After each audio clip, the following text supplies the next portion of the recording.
Thermal physics में हम कुछ बेसिक कॉन्सेप्ट लेकर चलेंगे शुरुआत में, जिसमें सबसे पहले हम थर्मोडायनेमिक्स से रिलेटेड बात करेंगे।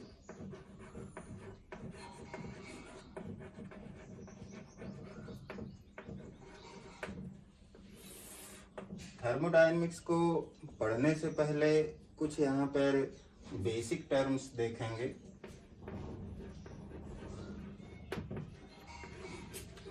और ये बेसिक टर्म्स फ्रीक्वेंटली थर्मोडायनेमिक्स की स्टडी में हम यूज करते रहेंगे, जिसमें सबसे पहले बार बार जो आने वाला शब्द होगा वो होगा आपका सिस्टम।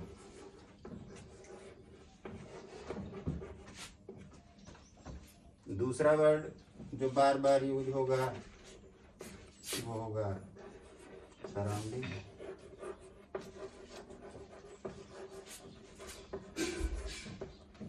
और तीसरा जो बार बार यूज होगा वो होगा आपका वाल, या इसी को कहेंगे बाउंड्री। तो आइए सबसे पहले हम इन तीनों शब्दों पर चर्चा करते हैं, इन तीनों बिंदुओं को देखते हैं। सबसे पहले हम सिस्टम की बात करते हैं। तो सिस्टम के केस में अगर यहाँ पर हम आप कोई सिस्टम कंसीडर करते हैं तो इसका मतलब क्या होता है?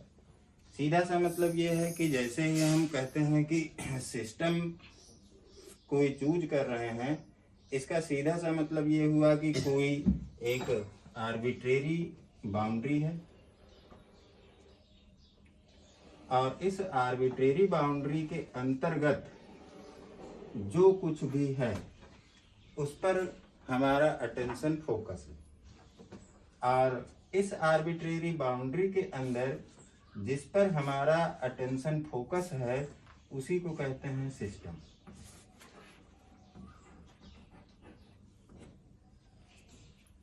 और इस सिस्टम के ऊपर जो डायरेक्ट बेरिंग है इसके चारों तरफ के रीजन की, हम मान लेते हैं यहाँ पर आर्बिट्रेरली कि चारों तरफ का रीजन ये है।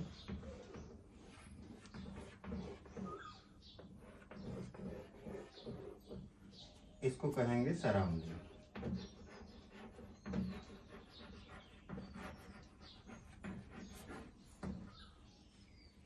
सिस्टम और सराउंडिंग जिस क्लोज सरफेस के द्वारा एक दूसरे से अलग हो रहे हैं, एक दूसरे से सेपरेट हैं, इस क्लोज सरफेस को यहाँ पर कहेंगे वॉल, या इसी को कहेंगे boundary.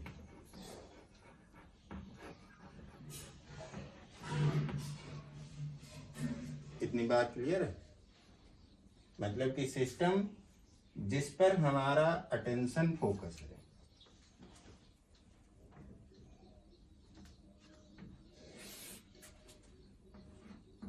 on which our attention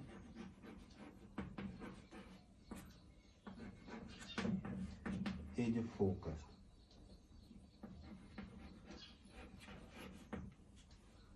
और सराउंडिंग की अगर बात करते हैं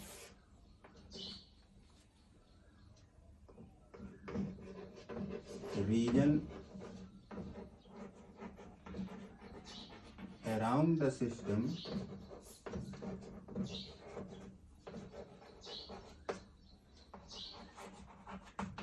which has direct bearing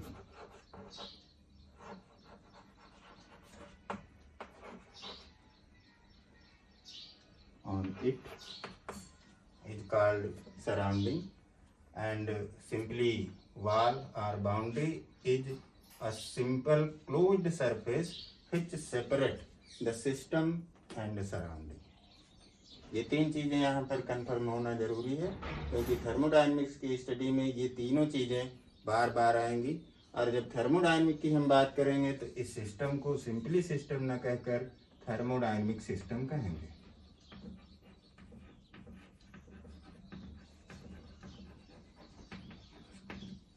thermodynamic system. अब थर्मोडायनेमिक सिस्टम और बाकी सिस्टम में क्या अंतर होगा, इसको आगे हम अपने डिस्कशन में देखते हुए चलेंगे। अब आइए एक एक चीज़ों को यहाँ पर शुरू करते हैं।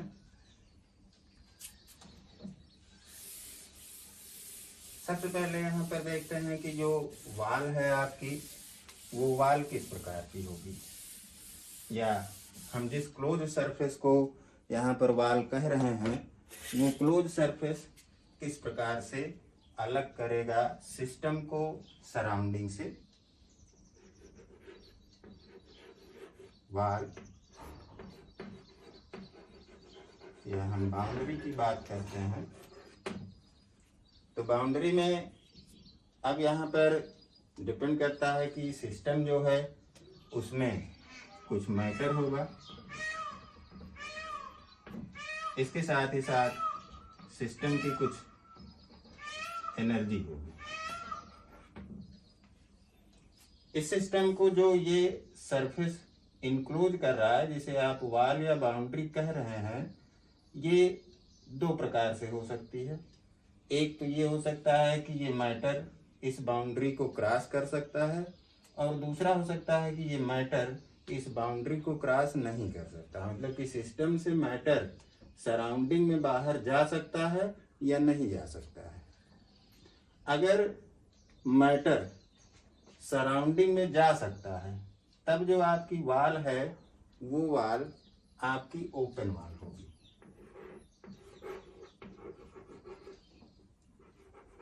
ओपन वाल।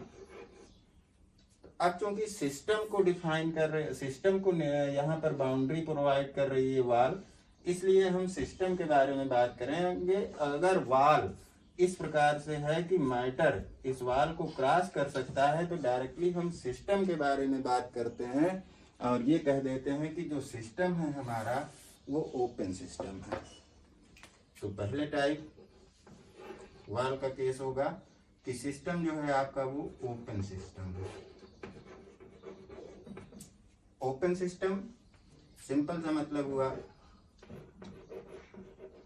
Matter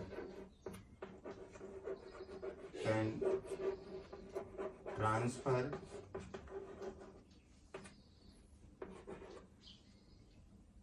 between system and surrounding।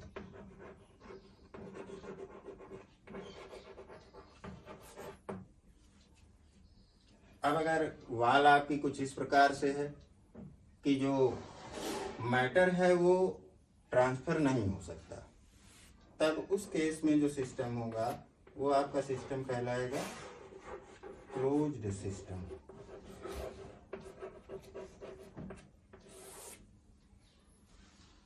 Close system का मतलब मैटर कैन नॉट ट्रांसफर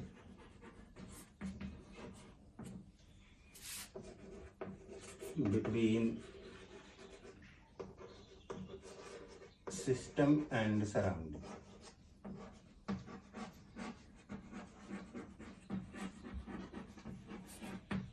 अगर वाल के हम नेचर की बात करते हैं, वाल या बाउंड्री के नेचर की बात करते हैं, तो इसके नेचर के अकॉर्डिंग सिस्टम टू टाइप्स का होगा, open system and close system.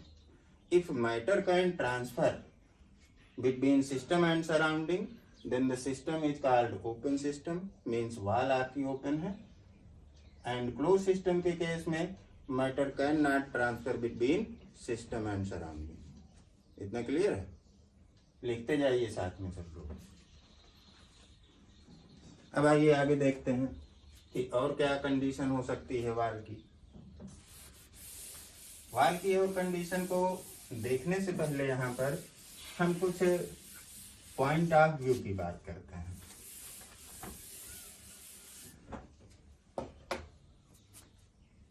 यहां पर देखते हैं point of view of A thermodynamic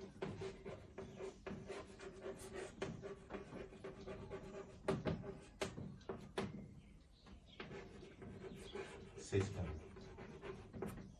thermodynamic system के पॉइंट ऑफ व्यू की बात करें तो ये पॉइंट ऑफ व्यू 2 टाइप्स का होगा। पहला होगा आपका मैक्रोस्कोपिक,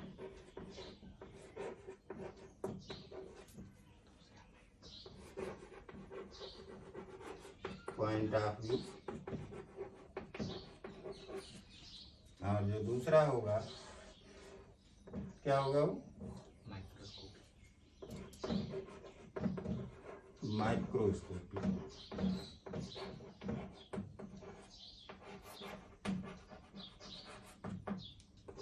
पॉइंट ऑफ व्यू, ठीक है। अब यहाँ पर इन दोनों शब्दों में थोड़ा अंतर रखना जरूरी है। अगर स्पेलिंग की बात करें तो यहाँ पर केवल ए है, यहाँ पर आई, बाकी सेम है, लेकिन इन दोनों के अर्थ में बड़ा अंतर है।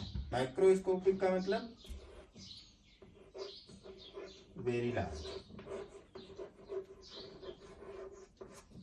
मीन्स यहाँ से कह सकते हैं इसको एट ह्यूमन स्केल।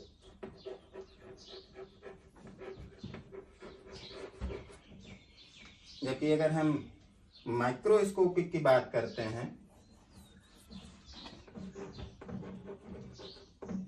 तो माइक्रोस्कोपिक का मतलब हुआ very small. Very small means at molecular और एटॉमिक स्केल।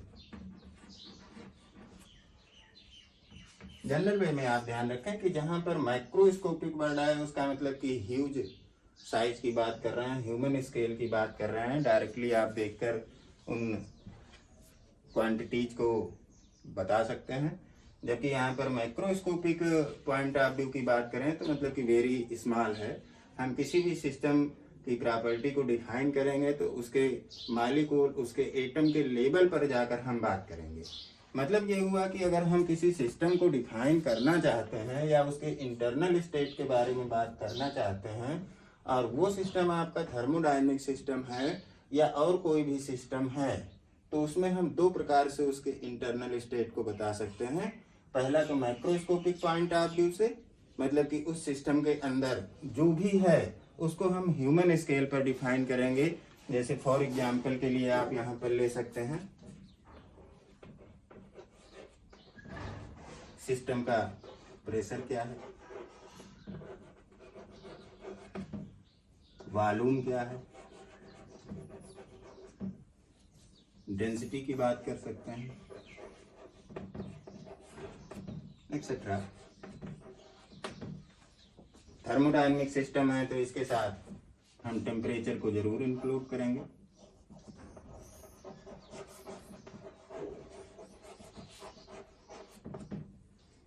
ठीक है, तो ये जो भी यहाँ पर हैं ये सब के सब क्या हैं, वेरिएबल्स हैं।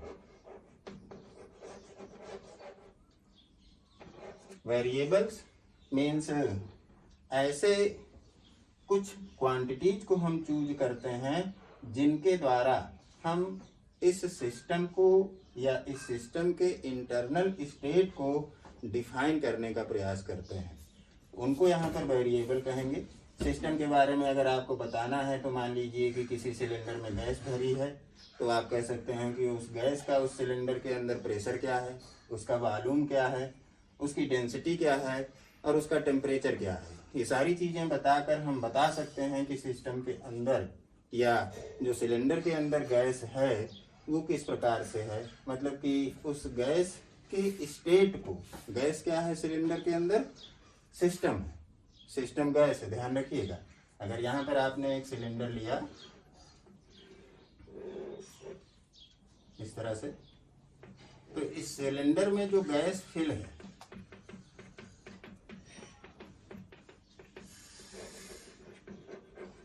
ये गैस ही आपका सिस्टम है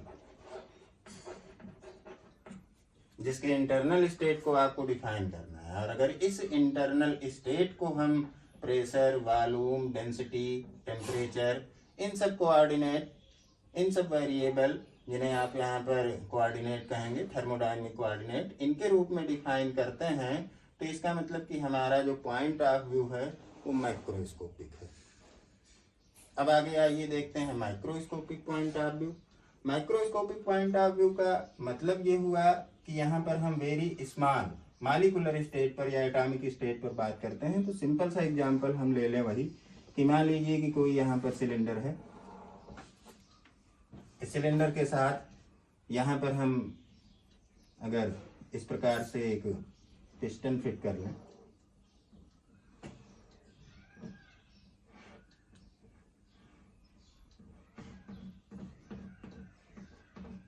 सिलेंडर है, इसकी वाल को थोड़ा सा मोटा कर लें और यहाँ पर गैस आपकी फिल,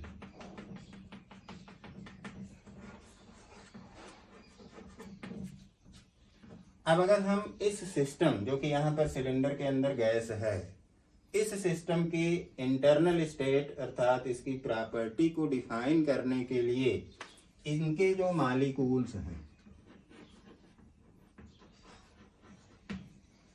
उनके लेवल पर हम डिफाइन करना चाहते हैं, मतलब कि गैस के प्रत्येक मॉलिक्यूल्स की क्या स्थिति है, क्या पोजीशन है, क्या प्रॉपर्टी है, उसको हम डिफाइन करना चाहते हैं, जिसके लिए हमें इस गैस के प्रत्येक मॉलिक्यूल के इक्वेशन ऑफ मोशन को देखना पड़ेगा। तब इस कंडीशन में अब जो हमारा पॉइंट ऑफ व्यू है वो माइक्रोस्कोपिक पॉइंट ऑफ व्यू होगा। ठीक है, मतलब कि हम मॉलिक्यूलर या एटॉमिक लेवल पर रहेंगे और यहाँ पर डिफाइन करने के लिए हमको large number of variables, very large number of variables की आवश्यकता होगी, कारण कि जो नंबर ऑफ मॉलिक्यूल्स है वो वेरी लार्ज है। अगर आप एक मोल ग्राम गैस की बात करते हैं तो इसका मतलब कि जो नंबर ऑफ मॉलिक्यूल्स हैं वो कितने होंगे बताइए? अवोगाड्रो नंबर के इक्वल होंगे। अवोगाड्रो नंबर क्या है? 023 इंटू 10 टू द पावर 23। इतने मॉलिक्यूल्स यहाँ पर होंगे अगर एक मोल गैस। अब अगर इतने मॉलिक्यूल्स हैं, इसका मतलब कि अगर प्रत्येक मॉलिक्यूल की पोजीशन या प्रत्येक मॉलिक्यूल के इक्वेशन ऑफ मोशन को लिखना है तो इतने नंबर ऑफ वेरिएबल्स चाहिए।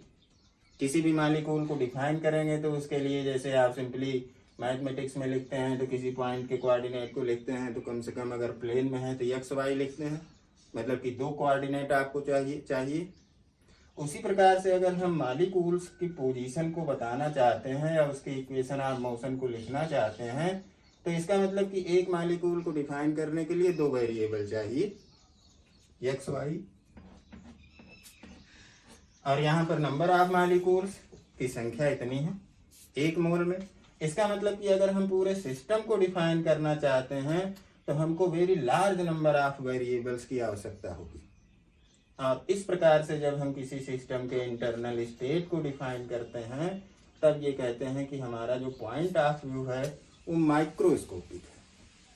ठीक है, ये यहाँ पर इंपॉर्टेंट चीजें होंगी, microscopic and microscopic point of view system के लिए, और इसको यहाँ पर ध्यान में रखेंगे। तो ये इतनी बात हुई यहाँ पर। अब इसके बाद आती है कि थर्मोडायनेमिक्स क्या है। थर्मोडायनेमिक्स की हम बात करते हैं अब इसके बाद।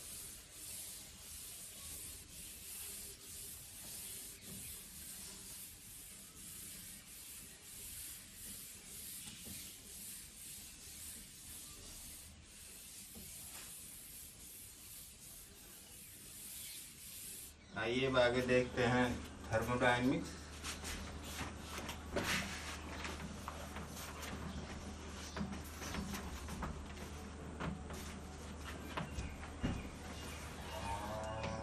थर्मोडायनेमिक्स की अगर बात करें तो थर्मोडायनेमिक्स जो है वो नेचुरल साइंस की ब्रांच है।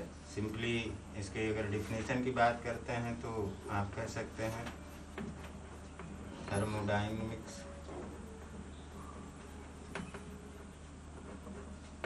is the branch of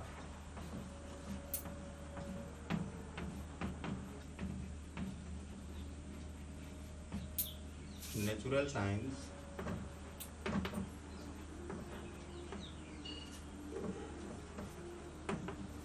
which deals with the macroscopic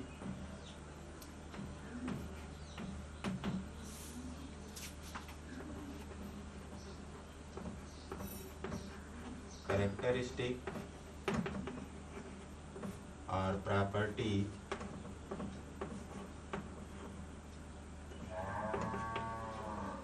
of the nature and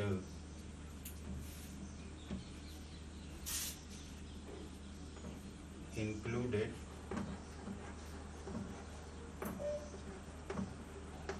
the thermodynamic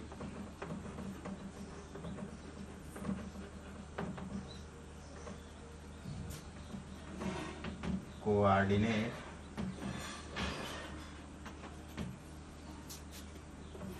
of temperature। अब यहाँ पर देखें कि थर्मोडायनेमिक्स को इस प्रकार से डिफाइन कर रहे हैं कि ये ब्रांच ऑफ नेचुरल साइंस है और डील किसके साथ करेगी, माइक्रोस्कोपिक कैरेक्टरिस्टिक या प्रॉपर्टी ऑफ नेचर। लेकिन यहाँ पर आवश्यक ये है कि ये थर्मोडायनेमिक कोऑर्डिनेट ऑफ टेम्परेचर को निश्चित रूप से इंक्लूड करेगी। थर्मोडायनेमिक कोऑर्डिनेट टेम्परेचर को अगर इंक्लूड कर रहा है कोई सिस्टम, तो वो सिस्टम थर्मोडायनेमिक्स ब्रांच में पढ़ा जाएगा। यही टेम्परेचर कोऑर्डिनेट यहाँ पर ऐसा कोऑर्डिनेट है जो थर्मोडायनेमिक ब्रांच को नेचुरल साइंस की अदर ब्रांचेस से या माइक्रोस्कोपिक स्केल पर जो अदर ब्रांचेज हैं उनसे सेपरेट करता है, उनसे अलग करता है। तो आप यहाँ पर कह सकते हैं कि the thermodynamic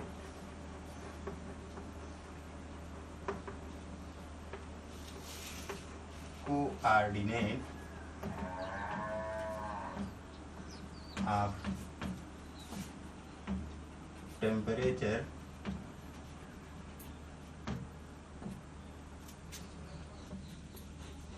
distinguish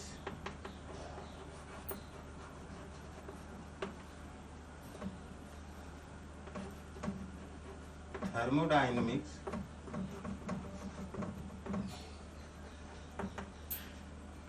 from other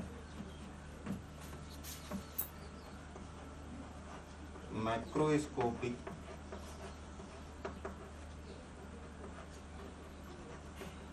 branches like geometrical optics,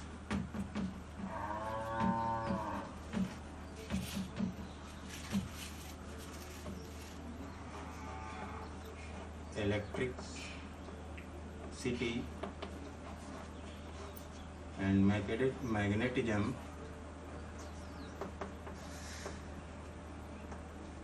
etc. मतलब कि अगर किसी नेचुरल साइंस की ब्रांच को हम थर्मोडायनेमिक तब कहेंगे जब उसमें टेम्परेचर कोऑर्डिनेट निश्चित रूप से इंक्लूड हो। तो ये तो थर्मोडायनेमिक्स की डिफिनीशन हुई। अब आइए देखते हैं, यहाँ पर एक वर्ड आया है थर्मोडायनेमिक कोऑर्डिनेट। थर्मोडायनेमिक कोऑर्डिनेट क्या है, इनके बारे में अगर हम बात करें तो सिंपली आप ये कह सकते हैं कि ऐसे कोऑर्डिनेट जो कि किसी थर्मोडायनेमिक सिस्टम को डिफाइन करें, जिसमें थर्मोडायनेमिक कोऑर्डिनेट या मैक्रोस्कोपिक कोऑर्डिनेट आपका टेम्परेचर निश्चित रूप से इंक्लूड हो। तो अगले पॉइंट पर देखते हैं thermodynamic coordinate.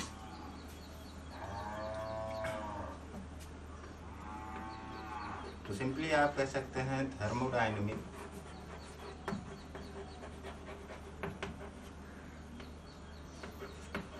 Coordinates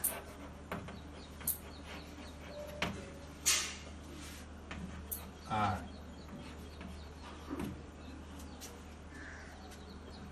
the macroscopic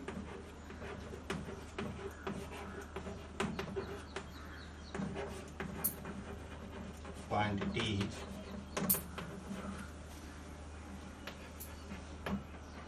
including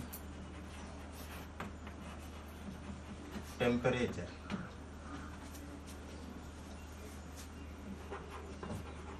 which define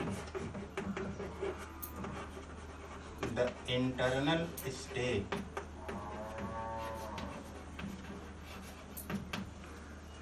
of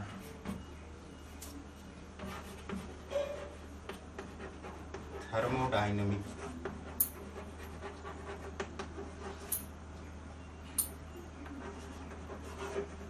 systems. अब यहाँ पर सिंपल सी बात कह रहे हैं कि जो थर्मोडायनेमिक सिस्टम होगा उसके इंटरनल स्टेट को जिन माइक्रोस्कोपिक क्वांटिटी जिसमें टेम्परेचर को निश्चित रूप से इंक्लूड करना है हम यूज करके डिफाइन करेंगे, वो आपके थर्मोडायनेमिक्स कोऑर्डिनेट्स कहलाएंगे। फॉर एग्जांपल प्रेशर की बात करें जिसे आप P से लिखेंगे, वॉल्यूम कैपिटल V से, प्रेशर वॉल्यूम, इसके साथ टेम्परेचर जिसे कैपिटल T से, एंड एंट्रॉपी जिसे आप कैपिटल S से रिप्रेजेंट करेंगे। अगर हम किसी थर्मोडायनेमिक सिस्टम को डिफाइन करना चाहते हैं तब उस कंडीशन में हमें कम से कम दो यहाँ पर थर्मोडायनेमिक कोऑर्डिनेट को यूज करना पड़ेगा to describe any system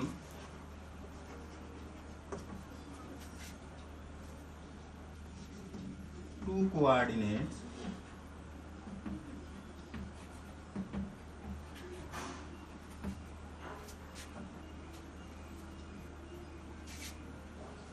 like pressure, volume,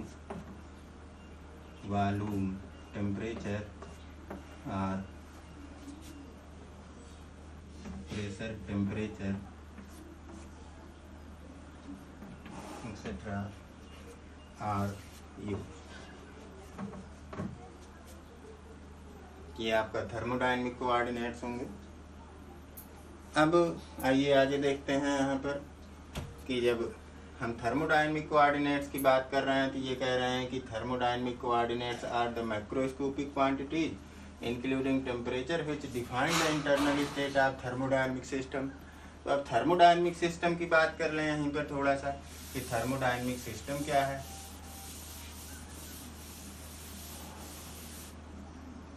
तो अगर हम थर्मोडायनेमिक सिस्टम की बात करते हैं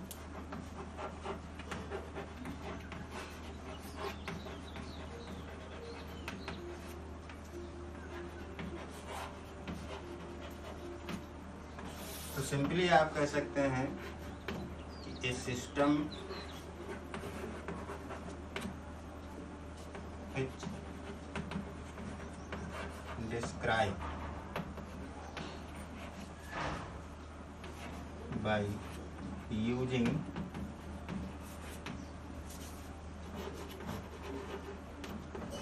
thermodynamic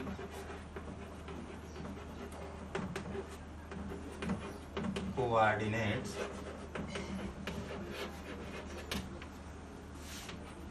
is called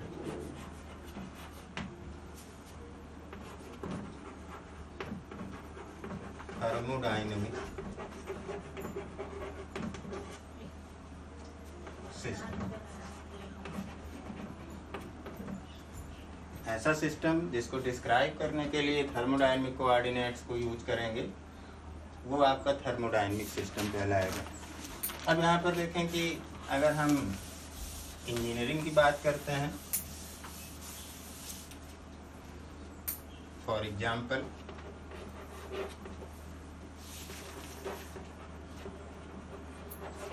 engineering,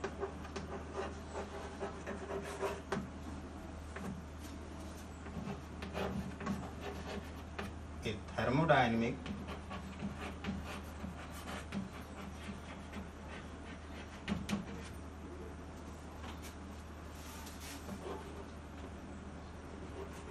system में भी, थर्मोडायनेमिक सिस्टम की अगर बात कर रहे हैं इंजीनियरिंग में तो सिंपली आप कह सकते हैं ए vapour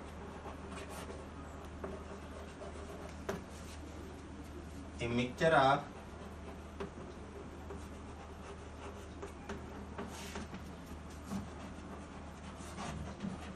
vapour and liquid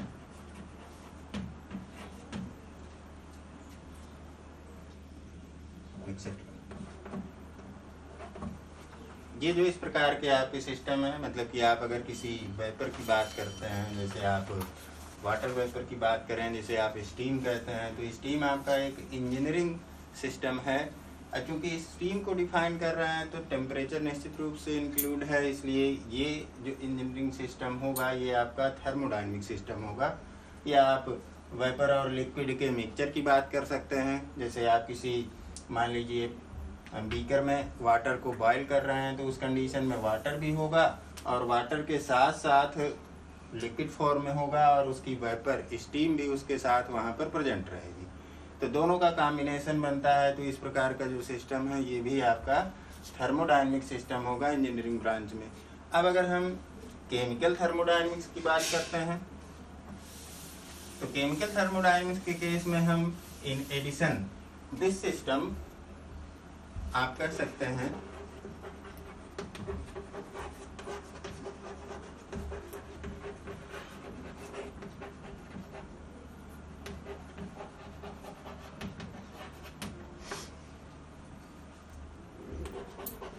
in addition to the above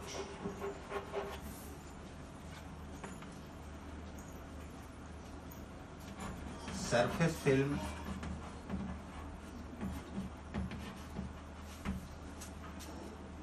chemical reactions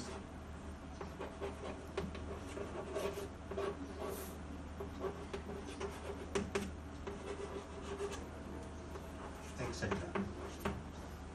surface film या केमिकल रिएक्शन, ये सब जो आपने इंजीनियरिंग ब्रांच में देखा उसके साथ की बात कर रहे हैं। मतलब कि केमिकल थर्मोडायनेमिक्स की अगर हम बात करते हैं यहाँ पर, तो उस कंडीशन में कुछ इस प्रकार की फिनोमेना यहाँ पर दिखा सकते हैं। इसके साथ ही आप अगर यहाँ पर सेल की बात करते हैं, जैसे आपका इलेक्ट्रिकल सेल है, तो इलेक्ट्रिकल सेल में मान लीजिए जैसे आपने लेक्लांची सेल लिया तो उसमें कुछ इलेक्ट्रोलाइट है, उसमें एक राड आप रखते हैं जिनकी, और उसके द्वारा जो है वहाँ पर इलेक्ट्रिसिटी प्रोड्यूस होती है। लेकिन उसके अंदर जो फिनोमेना है वो केमिकल रिएक्शंस की फिनोमेना हो रही हैं, इसलिए जो सिस्टम बन रहा है आपका वो थर्मोडायनेमिक सिस्टम होगा और केमिकल थर्मोडायनेमिक सिस्टम के अंतर्गत आएगा। इसी प्रकार से अगर हम आगे कहें फिजिकल थर्मोडायनेमिक सिस्टम, तो अब फिजिकल थर्मोडायनेमिक सिस्टम की बात करेंगे तो अब यहाँ पर हमको कुछ और भी चीज़ें डिस्कस करनी पड़ेंगी इन सब के साथ। जैसे मान लीजिए कि कोई सिस्टम है और उस सिस्टम के इंटरनल पार्ट के बीच में जो फोर्स लग रहा है, जो टार्क लग रहा है, उन सब चीज़ों का अगर डिस्कशन हम करते हैं तो उस कंडीशन में वो सिस्टम जो है फिजिकल थर्मोडायनेमिक सिस्टम के अंतर्गत आ जाएगा। तो यहाँ पर तो ये आपका पूरा कंक्लूजन हुआ thermodynamic coordinate and thermodynamic system का। अब आइए कुछ यहाँ पर इम्पोर्टेंट बातें देखते हैं आगे बढ़ने के लिए।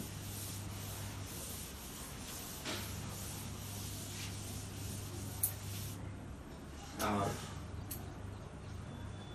इनको हम रिमार्क के थ्रू देखते हैं।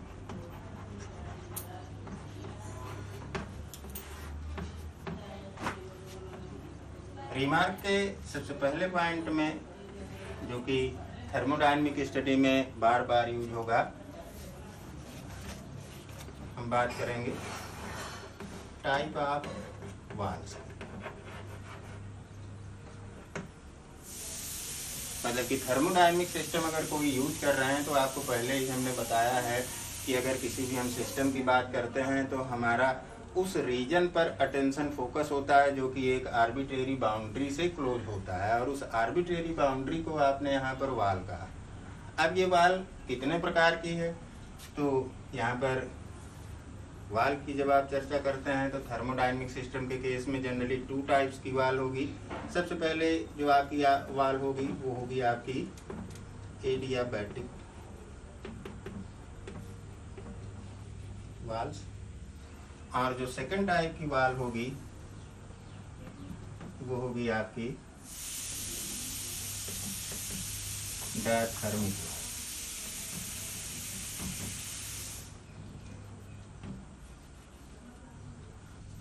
इन दोनों वाल को दूसरे रूप में देखें तो यहाँ पर जो ये वाल होगी आपकी ये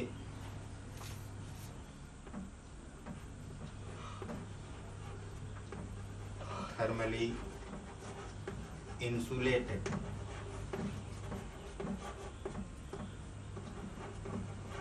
वाल्स होंगी, और जो डायथर्मिक वाल होंगी ये आपकी थर्मली कंडक्टिंग वाल्स होंगी। मतलब कि सिंपली आप कह सकते हैं कि जो एडियाबैटिक वाल है वो आपका परफेक्ट इंसुलेटर होगा, थर्मल इंसुलेटर। सिंपली आप कह सकते हैं कि आप यहाँ पर वाल को बनाने के लिए थर्मल इंसुलेटर, ध्यान रखिएगा यहाँ पर इंसुलेटर थर्मल इंसुलेटर होना चाहिए, क्योंकि जो इंसुलेटर है वो इलेक्ट्रिसिटी के केस में आए तो इलेक्ट्रिकल इंसुलेटर भी आता है। जरूरी नहीं है कि जो मटेरियल इलेक्ट्रिसिटी का इंसुलेटर हो वो थर्मल इंसुलेटर भी हो, तो अनिवार्य है यहाँ पर कि ये जो है आपका थर्मल इंसुलेटर होगा। फॉर एग्जाम्पल यहाँ पर आप ले सकते हैं थिक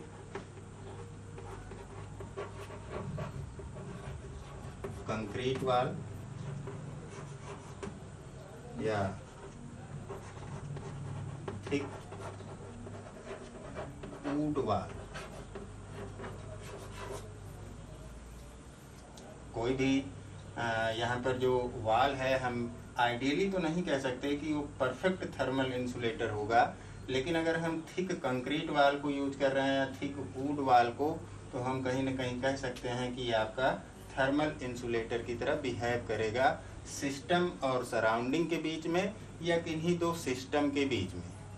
मतलब ये हुआ कि अगर एडियाबैटिक वाल है तो इसका मतलब सीधा सा ये हुआ कि जो सिस्टम की इंटरनल एनर्जी है उसका एक्सचेंज किसी दूसरे सिस्टम के साथ या उसका एक्सचेंज सराउंडिंग के साथ नहीं होगा। अब अगर हम दूसरी साइड में देखें डायथर्मिक वाल, जिसे आपने कहा कि थर्मली कंडक्टिंग वाल्व है, सिंपली आप कह सकते हैं कि यहाँ पर जो यूज होगा वो होगा आपका थर्मल कंडक्टर। और थोड़ा सा डिफाइन करें तो आप कह सकते हैं गुड थर्मल कंडक्टर। और गुड थर्मल कंडक्टर के केस में जब यूज करते हैं तो इसमें सबसे बेस्ट एग्जांपल होता है very thin metal sheet. Very thin metal sheet, कोई भी मेटल आप ले सकते हैं, कॉपर है, एल्युमिनियम है, या और भी आप ले सकते हैं, सिल्वर की ले सकते हैं। ये सब के सब जो हैं आपके वेरी गुड थर्मल कंडक्टर होंगे। और इन मेटल शीट को जब हम दो सिस्टम के बीच में लगाते हैं या किसी सिस्टम और सराउंडिंग के बीच में आप यूज करते हैं वाल के रूप में, तो उस कंडीशन में जो सिस्टम की इंटरनल एनर्जी है वो दूसरे सिस्टम के साथ या सिस्टम की इंटरनल एनर्जी उसके सराउंडिंग के साथ इंटरचेंज होगी। मतलब कि वहाँ पर ट्रांसफर ऑफ इंटरनल एनर्जी होगा, और इस कंडीशन में आपकी डायथर्मिक वाल ये कहलाएगी। अब इसको अगर हम थोड़ा एक फिगर से देखें इन दोनों वाल के बारे में,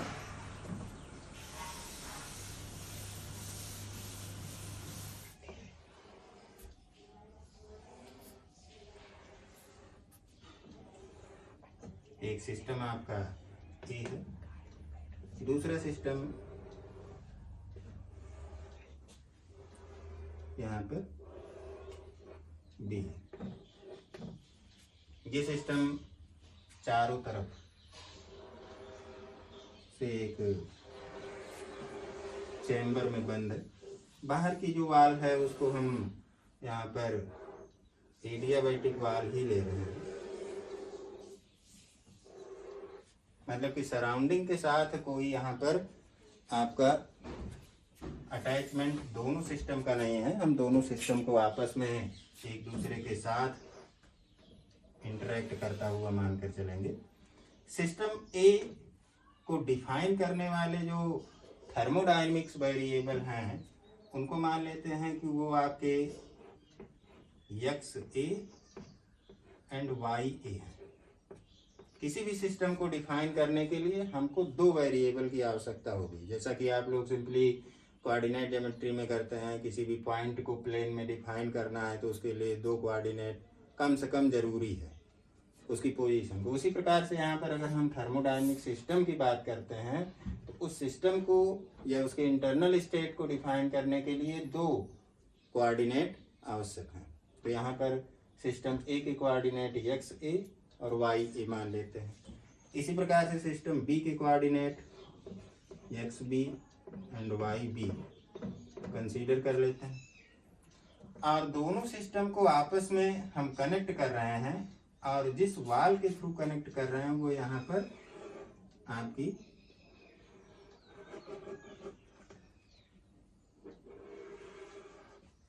एडियाबैटिक वाल है। एडियाबैटिक वाल है मतलब कि ये वाल आपकी थिक कंक्रीट वाल हो सकती है।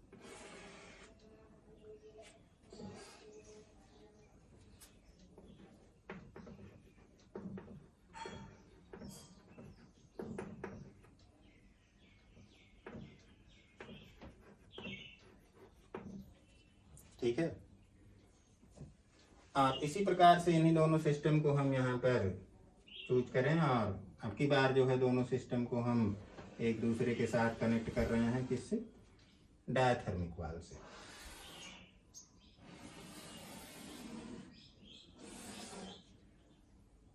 सिस्टम ए यहाँ पर चूज कर रहे हैं,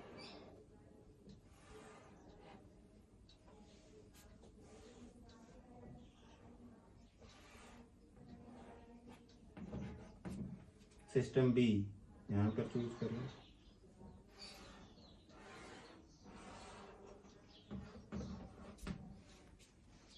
और बीच में जो वाल यहाँ पर लगा रहे हैं ये आपकी वाल डायथर्मिक।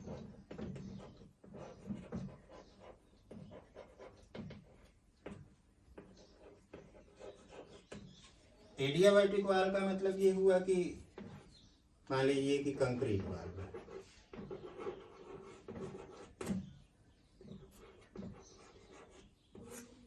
और जब हम डायथर्मिक वाल की बात करते हैं तो इसके लिए सबसे बेस्ट एग्जांपल है थिन मेटल शीट।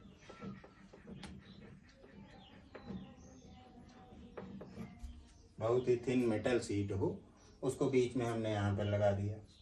यहाँ पर भी जो कोऑर्डिनेट हैं उसी प्रकार से ले लेते हैं, एक्स ए वाई ए जिनके द्वारा सिस्टम ए डिफाइन हो रहा है, X B and Y B जिनके द्वारा सिस्टम बी डिफाइन हो रहा है। अब थोड़ा यहाँ पर सोचिए कि अगर हमने इस सिस्टम और इस सिस्टम को ए और बी को एडियाबैटिक वाल के द्वारा अगर कनेक्ट किया है तो क्या यहाँ पर इस सिस्टम से इस सिस्टम में किसी भी प्रकार की एनर्जी का, किसी भी प्रकार से बाकी किसी मैटर का ट्रांसफर हो सकता है?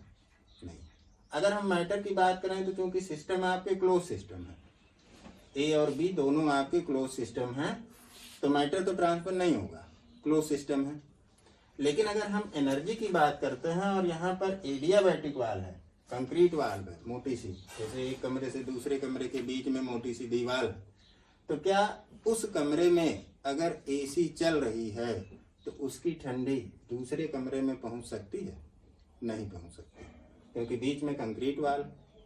लेकिन अगर हम बीच में metal seat, very thin metal seat लगा दें, तो उस कंडीशन में आप देखेंगे कि अगर एक कमरे में कुछ वेरिएशन होता है एनर्जी का एक सिस्टम में, तो दूसरे सिस्टम में भी परिवर्तन होना शुरू हो जाएगा एनर्जी का। मतलब कि अगर एक कमरे में आपने एसी चला दी और बीच में बहुत पतली सी थिन मेटल सीट है, और ये मेटल सीट कुछ इस प्रकार से है जो कि एनर्जी का ट्रांसफर पूरी तरह से कंप्लीटली कर सकती है, क्योंकि डायाथर्मिक है, मतलब कि थर्मली कंडक्टिंग माल है।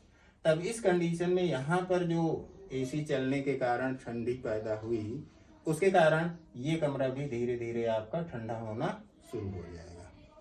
मतलब ये हुआ कि यहाँ पर और वहाँ पर कुछ अंतर है इन वेरिएबल में। क्या अंतर है कि यहाँ पर जो सिस्टम ए के वेरिएबल्स हैं, बताइए, देखिए इधर कि इनकी जो वैल्यूज हैं, इनके जो मान हैं, वो कुछ भी लिए जा सकते हैं या कुछ डेफिनेट वैल्यू ही ली जा सकती है। बताइए, अगर हम सिस्टम ए की X A Y A coordinate को कोई भी वैल्यू दे देते हैं, तो उसका सिस्टम बी के coordinate X B Y B पर कोई प्रभाव पड़ेगा? नहीं पड़ेगा। मतलब ये हुआ कि सिस्टम ए के जो दोनों कोऑर्डिनेट हैं एक्स ए और वाई ए, इनको हम कोई भी वैल्यू दे सकते हैं। मतलब कह सकते हैं all values are possible of X and Y. जो कोऑर्डिनेट हैं इनकी सभी वैल्यू पॉसिबल है, चाहे जो वैल्यू देनी है, क्योंकि बीच में डायाथर्मिक एडियाबैटिक वाल है, तो इनकी जो भी वैल्यूज हैं उनसे इसका कोई रिलेशन नहीं होने वाला है, कोई भी परिवर्तन नहीं। इसका मतलब ये हुआ कि जो सिस्टम बी है उसके जो कोऑर्डिनेट हैं उनकी भी सभी वैल्यूज पॉसिबल होंगी, क्योंकि अगर इसके द्वारा ये प्रभावित नहीं है तो चाहे जो वैल्यू इसकी रहे वो भी बनी रहेगी। तो यहाँ पर भी जो कोऑर्डिनेट हैं उनकी भी ऑल वैल्यूज पॉसिबल है।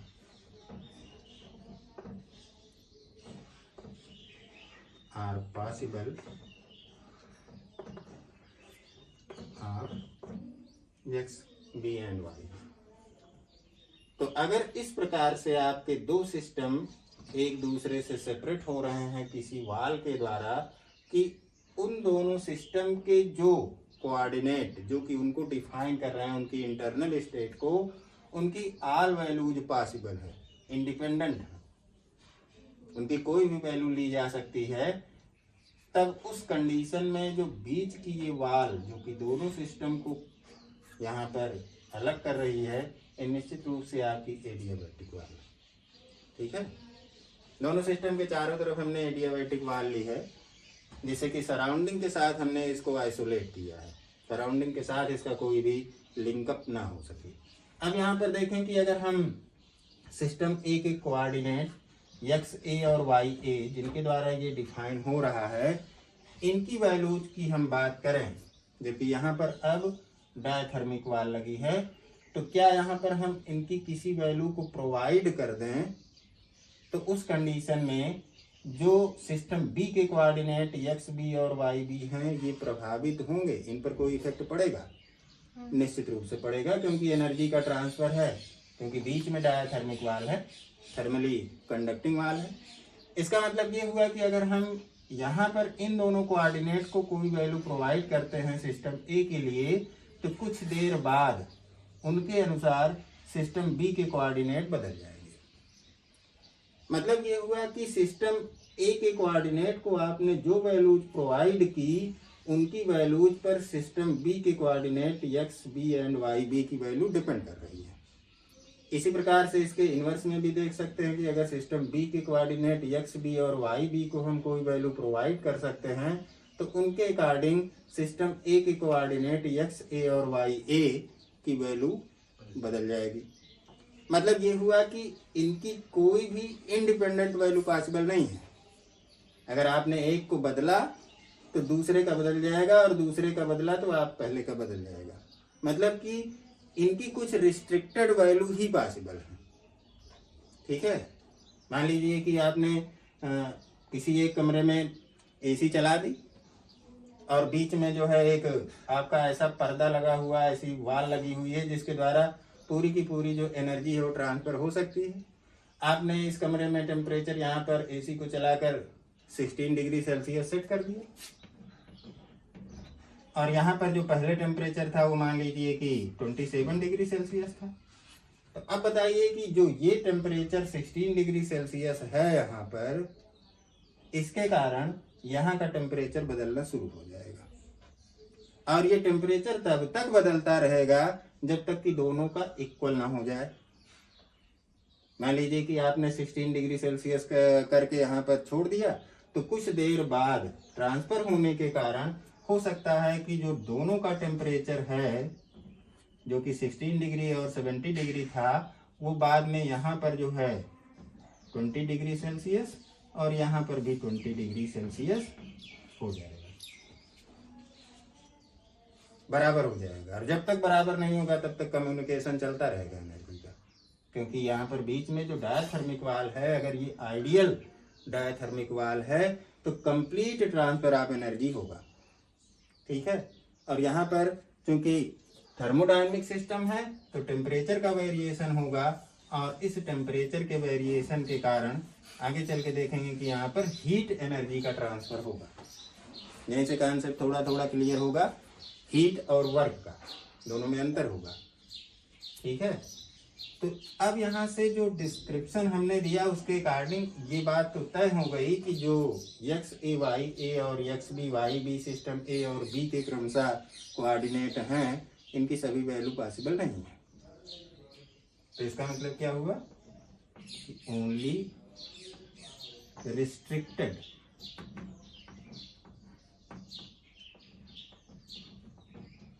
values are possible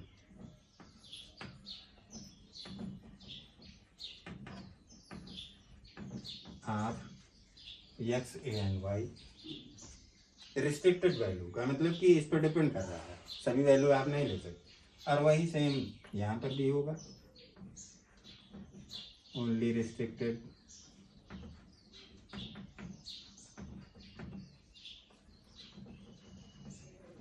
values are possible of X B and Y. ठीक है, तो ये दो प्रकार की आपकी वाल होगी। इसके बाद हम सिस्टम की बात करते हैं इन वाल के रिस्पेक्ट में। यहाँ तक क्लियर है ना? आगे चलें। ये रिमार्क का आपका पहला पॉइंट था। अब आइए दूसरे पॉइंट पर देखते हैं। दूसरे पॉइंट में हम बात करते हैं यहाँ पर क्लोज्ड सिस्टम की। ठीक है, तीसरे पॉइंट पर यहाँ पर एक साथ देख लेते हैं।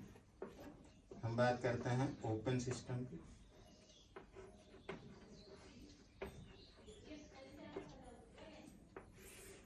और चौथे पॉइंट पर बात कर लेते हैं थोड़ा सा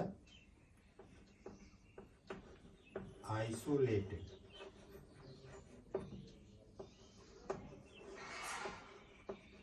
सिस्टम की।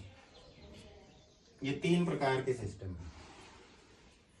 ठीक है, अब देखिए क्लोज सिस्टम का क्या मतलब है। तो मान लीजिए कि यहाँ पर आपका कोई सिस्टम है,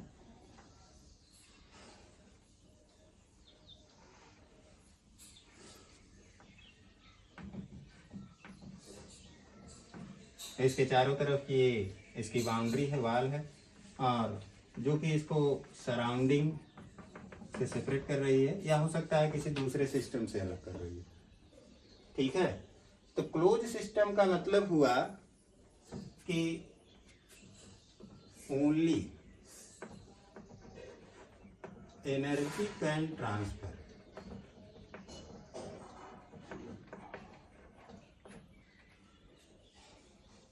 केवल और केवल एनर्जी का ट्रांसफर होगा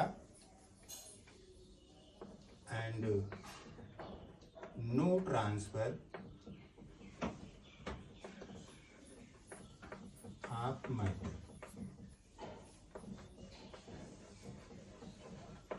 मैटर का किसी भी प्रकार से ट्रांसफर नहीं होगा यहाँ पर, जो ये आपकी बाउंड्री है इसके क्रॉस, केवल और केवल एनर्जी का ट्रांसफर होगा, एनर्जी ओनली।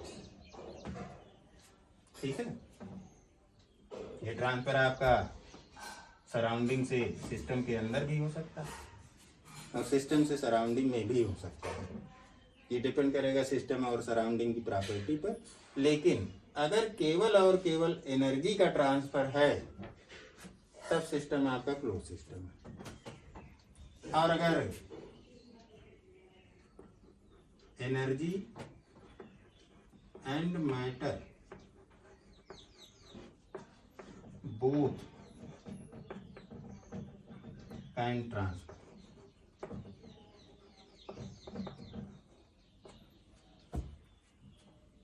मतलब कि अगर आपका ओपन सिस्टम है, इसका मतलब कि जो बाउंड्री वाल है वो कहीं न कहीं से ओपन है यहाँ पर, या इस प्रकार से ये बाउंड्री है कि यहाँ पर मैटर और energy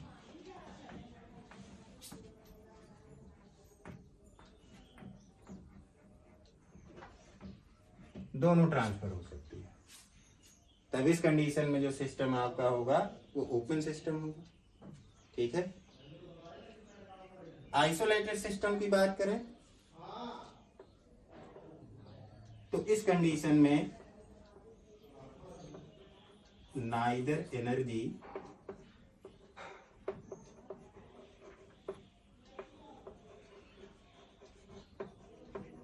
nor matter can transfer, मतलब कि पूरी तरह से आइसोलेटेड है, ना तो एनर्जी का ही ट्रांसफर हो सकता है और ना ही मैटर का। दोनों को अगर ब्लॉक कर दे बाउंड्री तो उस कंडीशन में आपका जो सिस्टम है वो आइसोलेटेड होगा, मतलब कि उसका कोई संबंध उसके बाहर के वातावरण से नहीं होगा। जो भी कुछ है उसके अंदर वो एज इट इज रहेगा। मतलब कि जो सिस्टम है वो सिंपली, अगर आप यहाँ पर मान लें कि एक खूब थिक एडियाबैटिक वाल से बंद है, इस प्रकार से यहाँ पर ये आपका सिस्टम है। ये सिस्टम आपका जो है क्या है, आइसोलेटेड है,